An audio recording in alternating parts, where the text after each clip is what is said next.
Ladies and gentlemen, welcome back to Dominions 5, and specifically, welcome back to Basic Nation Analysis. It's been a while since we did one of these, and I think it's about time we got back into it. So, today we are looking at Early Age Ermor, the New Faith. This is an interesting nation because Ermor, Early Age Ermor in itself, is not a terribly exceptional nation, but the nations that derive from it in the middle and late era contain both some of the most powerful nations and most specialized nations, and frankly some of the weakest nations of those eras. So let's talk about Ermor. Ermor is the first of the Romanesque nations. There are a number of them, and they're all based off kind of the Roman aesthetic. The tower shields, the lorica segmentata and squamata, the dense packed legions of human soldiers, the use of auxiliaries. Gladiators are a common feature of most of the Roman nations, and limited cavalry and ranged support. So Ermor, in terms of commanders, Ermor has the basic scout. Ermor also has access to assassins, which is interesting. These guys are just the basic human assassins. They're not terribly effective, because they have good stats, but they would require gear in order to be effective, and often you don't want to put a whole lot of gear on cheap guys like this. But later on in the game, if you have access to bottles of living water, or similar sort of Pokemon items that summon pets and monsters, they can be pretty effective carrying those. The best thing about these assassins is just that they're one recruitment point, so you can crap out a whole bunch if you want to. They have the Centurion, basic commander. The basic commander is actually pretty good, 80 leadership. They have the Legatus Legionis, who is a very good commander, 120 leadership, which not every faction has. They have 3 priests, which is kind of interesting. They have a basic level 1 priest. Then they have 2 capital-only priests. And the reason why these guys are actually good, despite being capital-only, is that they are healers. These are one of the very few healer units in the game. They've got a priest level 2 who is a healer and has recuperation. And then they have a priest level 3 who is old and a healer and has recuperation. So they have recruitable Holy 3. It does cost 4 recruitment points, so 2 turns, so you will not want many archbishops. But an archbishop or 2 can be a definite expansion on your throne claiming capabilities. And bishops of the Sacred Shroud, it can be nice to have a few healers around the place. In terms of mages then, Ermor is a little special because they have these 2 mages that can be recruited outside of forts, which is quite rare. And this is actually another feature that tends to be associated with some of the Roman factions, although it's not exclusively, because like Ulm has Ulm and the Rus line of nations also have extra fortal mages. So Ermor has the Flamens, who are fire mages and priests, and they also have an elemental random. And they have the Pontifex, who is just fire and holy 2. These guys they allow for versatility. They're not terribly powerful, but they're also not terribly expensive. So there's no reason not to, drop a temple or 2 and recruit a few Flamens just for elemental versatility. It's very, very nice to have that access. Pontifices, I suppose, would be the proper pluralization. I don't personally see much value to them. They're a little bit cheaper, but Fire 1 is not a useful path. Their actual mages, the fort mages, are the Augurs and the Augur Elders, and they are interesting because the Augurs in particular make Ermor one of the very, very few communion nations in the early era, and possibly one of the most efficient in terms of cheap and easy communion slaves.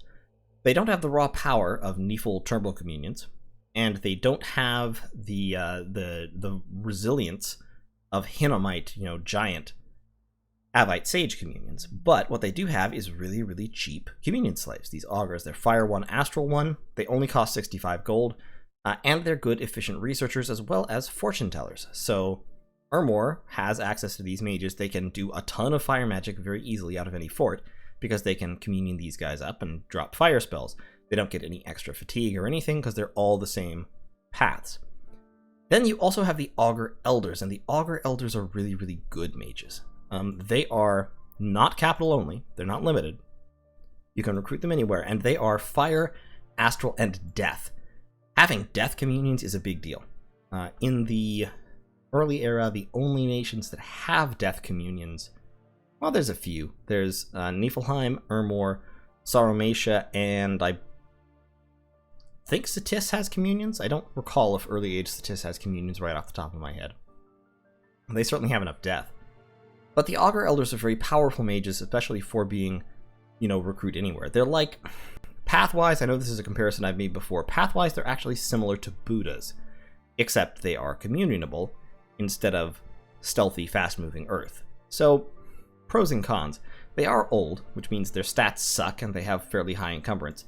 But honestly, you're going to be using these guys as the centerpieces of large armies anyway, so them being relatively slow and having relatively low stats doesn't really matter. It's not like they're going to be throwing a whole lot of evocations. I mean, they can throw Shadow Blast, they can even cast Banefire.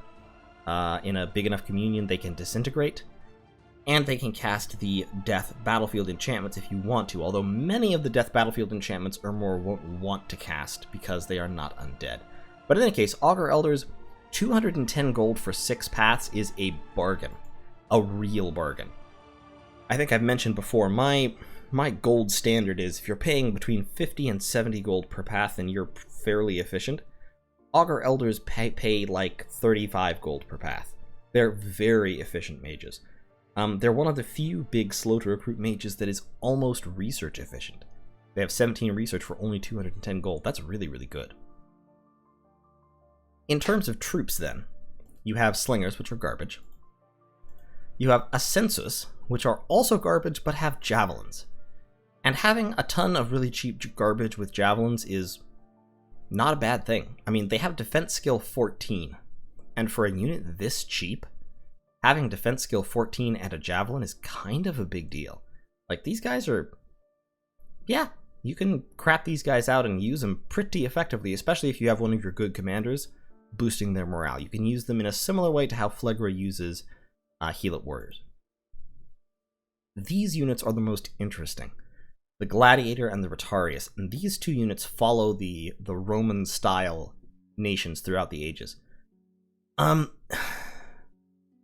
Basically, Gladiators are extremely cheap units that have entirely outsized effectiveness for their price, but they leave after one battle. If they kill somebody or are wounded in a battle, they automatically disband at the end of the battle. You can't use them again.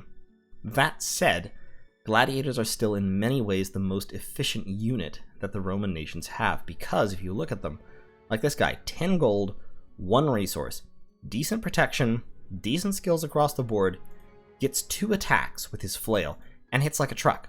I mean, that's high damage for a human unit. The Rotarius, even higher damage, plus they have a net that webs their opponents. And they have decent defense skill, a good defense skill, and decent strength, and higher than average human hit points.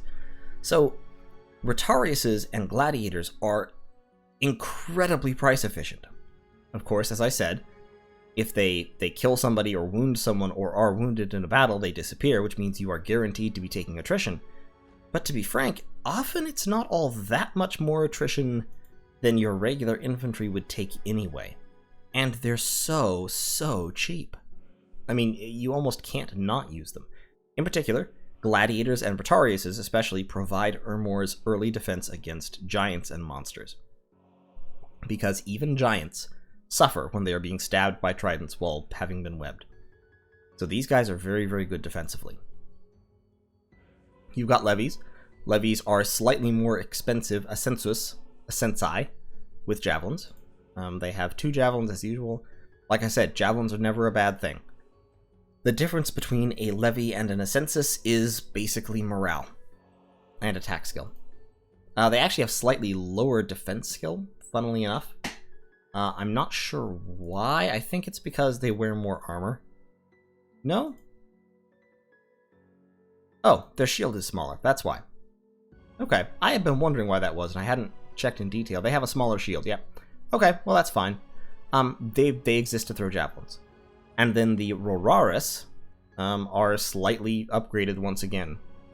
A little bit higher protection and slightly higher defense skill, and they exist to throw javelins. And then these guys are your main melee units. The Lizard Auxiliary is... I don't use them all that much. They have quite high protection for their cost. Their resource cost is minimal for their level of protection because they have natural protection of 5, which is pretty solid. And they have javelins and they have a short sword.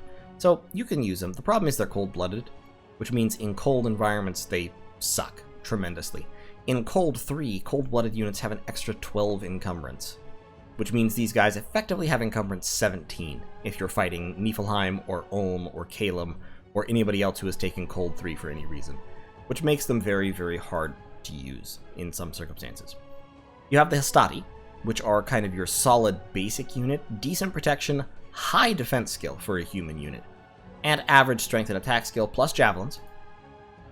You have the Principe, who is the upgraded Hastati with good attack skill, very high defense, and even better protection.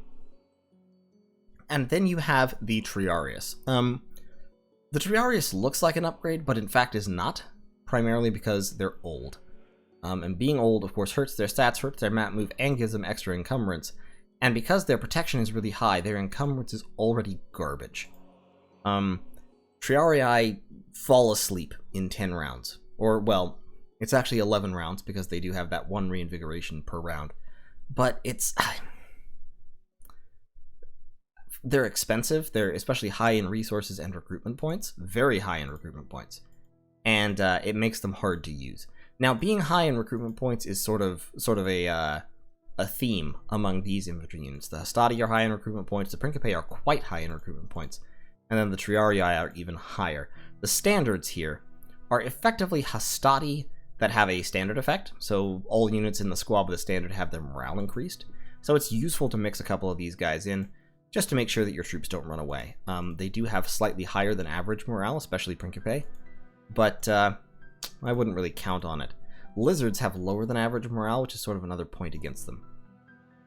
Now, the nice thing about all this infantry is they all have javelins, except for the Triarii. And so, you will be throwing a ton of missiles shortly before engaging in melee combat, and you have plenty of fire magic. So, you toss out some augurs, maybe with a couple of Augur Elders, and one of the first things you do is you throw down flaming arrows, which works on javelins. And so now all of your guys will deal actually quite a bit of damage before they engage in melee, which is very, very solid. Your cavalry. Ermor has decent cavalry, but it's nothing to write home about. Equite, they're sort of decent medium cavalry. They have the recruitment point cost of heavy cavalry, and they don't perform quite as well as some heavy cavalry. They perform better than early era bronze armored heavy cavalry, which is nice. You also have your sacreds, the Equite of the Sacred Shroud. And they're actually quite good. They have very high defense skill, decent protection, high attack skill, strength, multiple attacks. They're definitely worth having a bless for, and they have recuperation, which is solid. I wouldn't go hell bless on them. I don't think they quite support that. Especially because you need resources and recruitment points and money, not as much gold, but resources and recruitment points certainly to support your infantry. You do need gold for Principe, which are your best infantry unit. So yeah, you need scales as Ermor. So having like a moderate bless for Equite of the Sacred Shroud is a decent idea. You can expand with them. They're solid. And you will probably... A bless helps your Flamens, but you won't be doing a whole lot of combat with them necessarily. You kind of want them for sight searching and forging, and occasionally ritual spells. These guys are your combat mages. Your gem income is 3 fire and 3 astral, and of course these 3 units are capital only. So as Ermor, strategically speaking, your infantry is decent, but not exceptional. Your cavalry is decent, but not exceptional. Equite of the Sacred Shroud are good. But like Sauromatia has better cavalry than you do. Many nations have better infantry than you do. In terms of magic, your magical variety is somewhat limited. In terms of, in your communions, you can always do fire, you can usually do death, Occasionally, you can also get air, which is a really, really valuable cross path to have because it means you can get into a communion and you can set up to drop a lot of the really powerful air buffs on yourself, which is very valuable. Your access to other paths is highly limited. The only elemental magic you get outside of fire and occasionally air is from these flamens, and you only get level 1. So you can, if you can get them from somewhere, you can use matrices to work one of these guys into a communion, but you can't natively forge communion matrices, which makes it hard. And personally, I would never sell someone a communion matrix. Never, ever, ever. I'm sure often you'll be able to find someone who can, but I think that would be a terrible idea. If someone wants a communion matrix, that means they have some specific plan in mind to get some specific path into a communion, and I do not want to empower that, especially if I'm going to be fighting them. So, troop-wise, these guys are kind of your bread and butter infantry. These guys are your expanders, because gladiators expand really, really well because their stats are overpowered. The downside, like I said, is they die, but they're cheap enough that you can replace them very consistently. And you can get decent expansion going with Gladiators and or Equite of the Sacred Shroud. And these guys are going to be your chaff for your mages. And honestly, a Sensei can work, but I would probably go up to Rorari or Hastati. Principe are a decent, solid, kind of midline infantry unit. The recruitment point cost is a little high, which makes them a little bit slower to mass up than I like. I like the Hastati because they're a little bit worse, but they're also a lot quicker to get and a little bit cheaper. So it's kind of up to you. I've played against people who massed Principe, and Principe worked quite well for them. I've also played against people who massed Hastati, and Hastati worked quite well for them. And it's just a question of what you have the income and the recruitment points to support. If you're going for a mainly Principe-based strategy, you might want to consider not taking Turmoil, so that you have the recruitment points to pump out 15 or 20 per turn. Well, not 20 for sure. So you can get 10 or 15 per turn from your capital fort. In terms of gods, Ermor has a lot of versatility because they have all the Greek gods, and they also have a lot of the sort of the Christian mythology. They have some of the Christian mythologicals, and then they have some of the non-Greek sort of standard monsters and such. They have a lot of the standard Dominion 1, the rainbow chassis, including the gray one. Or the gray ones, rather. This is a special Trinity chassis. They split their paths in a very complicated way. Basically, every member of them has water and death, and then if you give them other paths, each of the three has 2 of the other paths. So one has blood and nature, one has fire and earth, and one has air and astral. And so if you take the gray ones and you buy 6 points of air, 2 of them will have no air, and 1 of them will have 6 points of air. The Destroyer, the third one with air and astral. That's the way they work. The main interesting thing about the gray ones is that since they're, a trinity, and they're all 3 of them, you can take them awake, and they can get you ridiculous research early on. Like you can, if you spend most of your points on paths for them, especially because they have a very low new path cost, you can end up with like 70 research points per turn from turn 1 with the gray ones, which is pretty neat. It does require you to tank your scales a little bit. Alternatively, they also have, like I said, all of these up here. They have great expander options. The Drakon is a fantastic expander. The Hound of Hades is a pretty good expander. The Bulls are good expanders. You also have access to the Virtue, who in Dominions 4 was an incredibly good expander. I haven't really tried him in Dominions 5. High level Awe and Invulnerable plus Shock and Fire Resist. Yeah, you could definitely expand with this guy. And you have the Divine Emperor, who is a Dominion 2 Rainbow chassis, which is actually pretty good. He doesn't cost for Ermor any more than most of the Rainbow chassis, and he still has path cost 10. So if you want a Rainbow as Ermor, I would go ahead and take the Divine Emperor. There's no real reason to take any of the others, because he gets free points for having Dominion level 2. However, generally speaking, I would take a Drakon, just because That's easy. He's a really good expander and gives you a really good blessing paths for your Equite of the Sacred Shroud. Another strategy would be to take the Divine Emperor and use the Astral Magic to get a real cheap like magic weapons bless, which is pretty cool. But you don't need to bless for your mages because your important mages are not sacred. So the only bless you want is a sort of a midline utility bless for the Equite of the Sacred Shroud. Playing as Ermor is... it's a matter of research. You definitely want to go down Thaumaturgy pretty quickly. I have the mod on. The... what do you call it? I've forgotten. That mod that, God, I'm losing my words. I must be tired or something. The debug mod. I have the debug mod on right now, which is why all of these spells are in level 0. They're not normally here. I'm just double checking, but I don't believe Ermor has much by way of national spells. The one that they do really have that's notable is the Lar. Lars are a summon that has nature and earth magic, and they're pretty good mages, especially because their paths enable them to cast Strength of Gaia on themselves. They're quite solid, and they're not expensive. 16 nature gems for a mage that good is pretty cheap. In fact, hold on one second. I'll pull them up in the mod inspector. Alright, so here we go. That's the Lar. So as you can see, he's available to Ermor, Middle Age, and Late Age Pythium. And he's got, the important thing is the water is kind of nice because it means that the Lar can potentially cast Foul Vapors. But as Ermor, most of your troops are not poison resistant. The neat thing about him is that he has Nature and Earth cross paths. So like I said, with a Nature gem, he can cast Strength of Gaia on himself to buff his Nature further.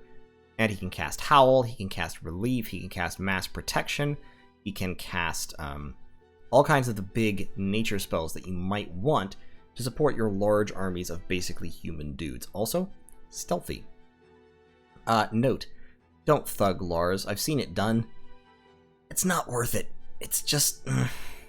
they're not that good in combat. They're just mages. Their stats are okay, but their hit points are low. They have 1 natural protection, so you need to buff them for that. They're not good thugs. Don't do it. Only people who can forage gear for very cheap and have very, very good thug paths on somebody can thug human HP chassis, and even then, it's often not worth it. But like I said, Lars are really good mages, and having those cross paths in particular lend them to casting some pretty good battlefield spells. Now, the Lar is actually, I believe, the only national spell that Ermor has. Mainly, what they want is Thaumaturgy, because Astral is going to be a huge part of your power. There are some good fire spells in Thaumaturgy as well. Prison of Fire is a pretty good one. Bonds of Fire is the good lower level. And of course, Augury, which is the fire remote sight searching spell, which your Elder Augurs can cast. You'd think Augurs would get a discount to Augury or something, but apparently not. So Ermor, of course, is a communion nation, and so the thing they do is they communion up a whole bunch of mages, and then they lay down a ton of astral and death magic. You can easily cast Vengeance from the Dead, Vengeance of the Dead, rather, as Ermor, which is a kind of a hilarious remote assassination spell. You can easily cast a lot of Soul Slay or a lot of Paralyze, or you can even cast a lot of Enslave Mind. So thugs are quite easy for Ermor to deal with once they've got the research for it. Enslave Mind is fairly high level. Soul Slay is only Thaumaturgy 5. So you can Soul Slay the hell out of some people if they're not careful. Very, very careful, and very, very high magic resistance. In terms of death, you can cast Plague in combat fairly easily if you're skilled. You can Skelespam fairly easily. You can kill other undead easily because you can spam Wither Bones like you wouldn't believe. You can spam Terror to make low morale troops run away. You can steal control of the undead from your enemies, which is sort of hilarious. There's a lot of stuff that Death has, and a lot of stuff that Astral has, that's really, really powerful on the battlefield. Ermor is also one of the nations that can Dispel very easily, so once you've built up the Astral income, you can shut down other people's globals without too much trouble. If you remember in the Joman series, I was trying to dispel things and failing because they've been overcast ridiculously hard. Well, as Ermor, You often don't have that problem because Ermor has a tendency to, like, if there are astral sites around, Ermor will build up a significant astral income. They have so much astral magic so widely available that they'll get them, because they can get up to astral 3 natively. You can also cast the Eyes of God, which is a fun one. Although it's not the most effective, it's not the most important global, but it's a cool global.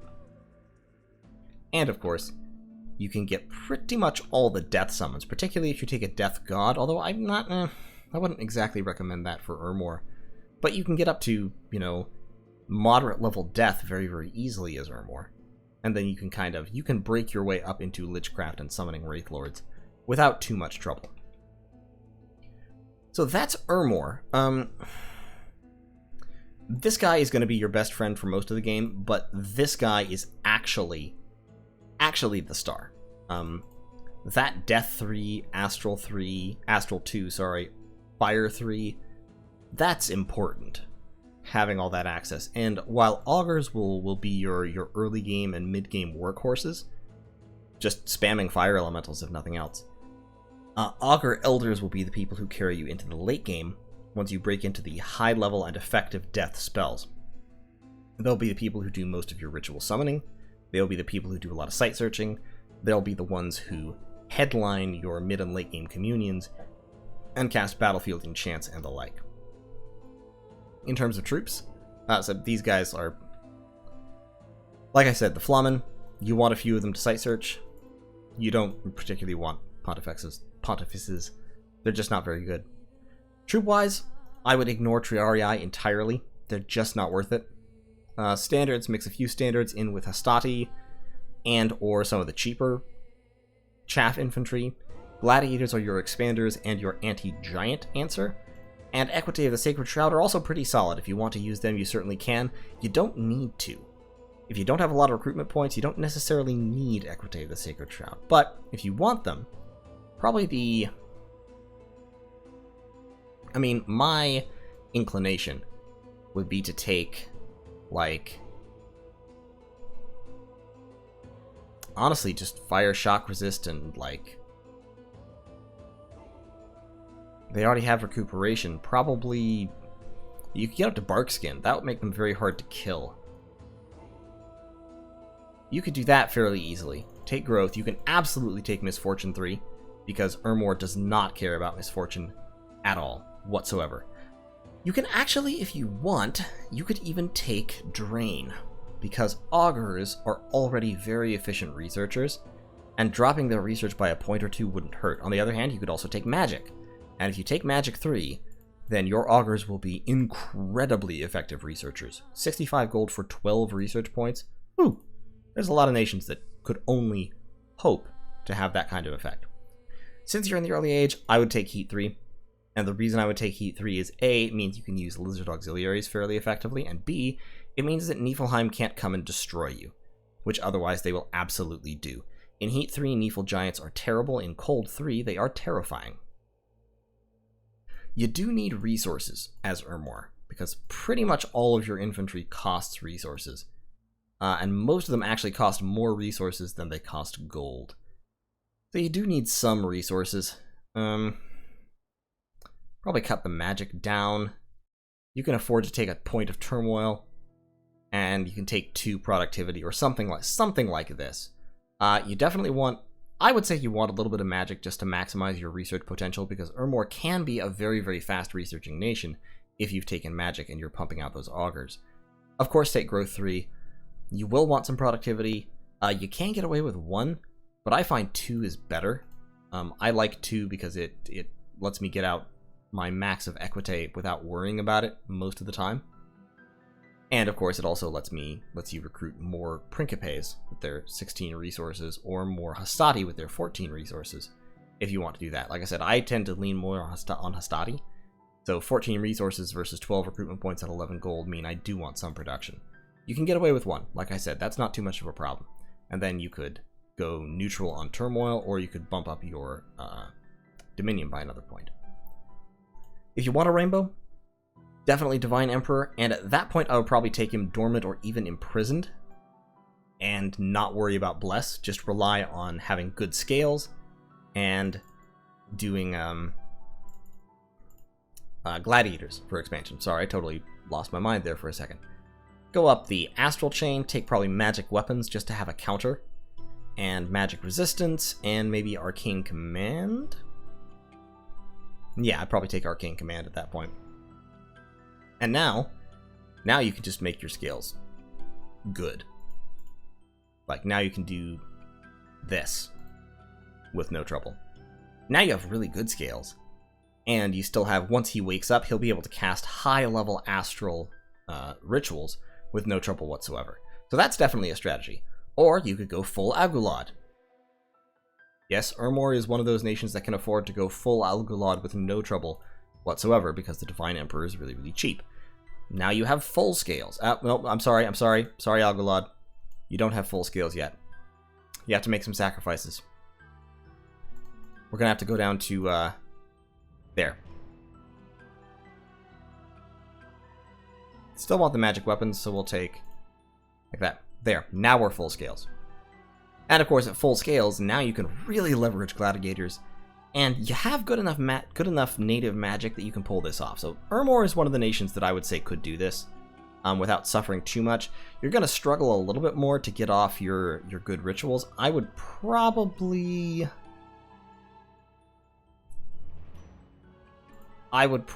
do like that. And the reason is so that this guy could forge you crystal gear, crystal coins, crystal shields, etc., etc. And so you can use that to start putting other people into your communions, so you can have guaranteed national access to, like, flamens in your communions with nature magic and stuff like that. Of course, if you're doing that, then you actually want him dormant instead of imprisoned. So now you have to lose some more scales, but at this point, losing scales is not too much of a hardship unless you're Augur. Yeah, so Ermor's a very flexible faction. They're not the strongest in most individual aspects, but especially if you let them leverage their really good research and get into the mid and late game, they can be extremely powerful just because they are an efficient communion nation, and efficient communion nations are always powerful. They have healers, which means that this is one of the nations that can mind hunt without caring. With Augur Elders, the ones who random Astral 2 or even potentially Astral 3, although that's very rare. If they random Astral 2, you can give them the boosters necessary to cast Mind Hunt, and just have Bishops of the Sacred Shroud kind of lurking around in the background to heal them up if they get feeble-minded. So like Arcocephale, I forgot Arcocephale in that list of communion nations earlier, ignore me. Like Arcocephale, Ermor can Mind Hunt without caring about the consequences, which can be a pretty potent ability, especially given that they will have a lot of astral income. So, thanks for watching. EA Ermor is not my favorite nation. It's not the one I've played the most, but it is interesting, and mainly I like it because you can follow the trends of EA Ermor through Middle Age Pythium and Celeria, and even, undead Ermor, evil Ermor, and then all the way up into the late ages, where Lemuria is basically late age ghost Ermor, and where Pythium is kind of the last remnants of the Ermorian tradition, albeit very different in terms of magic. Troops still fairly similar, a lot of them. But in any case, we will trace our way through the rest of the Roman nations in upcoming videos, and I hope I will see you then. So thanks so much for watching, and I'll see you in the next one.